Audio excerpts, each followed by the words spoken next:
Beyond the benefits of dockless bike sharing for people's mobility and health, these services are producing an ever more useful byproduct: journey data. Mapped through Global Positioning System, GPS, devices on the bikes or via Bluetooth using GPS data from users' smartphones, the journey data that operators collect could be a powerful tool for city planners and policymakers, possibly even a valuable commodity. Further reading: bike sharing schemes might seem like a waste of space, but the economics makes sense. Each trip taken on a dockless bike is recorded in a database. At UNSW City Futures Research Center, we have been working with Bicycle Network's rider log app data.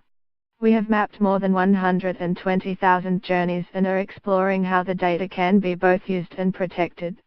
We have been able to create bicycling dashboards for all the capital cities of Australia, an example of which is shown below. The dashboard can show riders' behaviors and movements across each city. Dockless, the next big disruption. Dockless sharing schemes use bikes that are self-locking and tracked through GPS.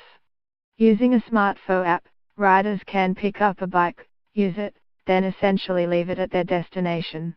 In an era of smart cities and ubiquitous computing, dockless bike sharing adds another layer of connection through digital platforms and smartphone apps to navigate and interact with the built environment. Our dependency on these new and useful technologies is driving their disruptive impacts. Technology-based services are reshaping how city residents and visitors access essential services such as transport and housing. Bauer and Christensen first coined the term disruptive technologies in 1995. The two disruptive technology pin-ups are Uber and Ebb. Uber has disrupted the business model of the taxi industry, while Ebb has disrupted the short-term accommodation market. In the last 10 years both have exploded globally and now hold formidable market shares in more than 100 cities across the world. The new kid on the block is dockless bikes. A key advantage in bike sharing. An interesting point of difference to other city disruptors is that there is not one dominant dockless bike market leader. In Australia, over just a few months, we have seen the arrival of at least 6 operators: ReadyGo, O-Bike, Ofo, Mobike, Earthbike and Airbike. All dockless bike schemes allow the rider to leave the bike in public spaces close to their destination.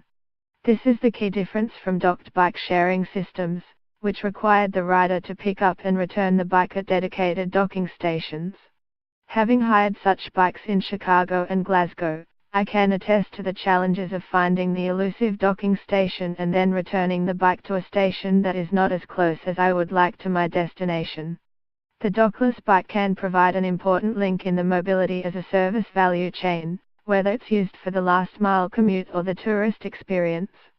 Either way, having more bikes on our roads must encourage more cycling, which can only be a good thing, right? Further reading: disruption ahead. Personal mobility is breaking down old transport divides.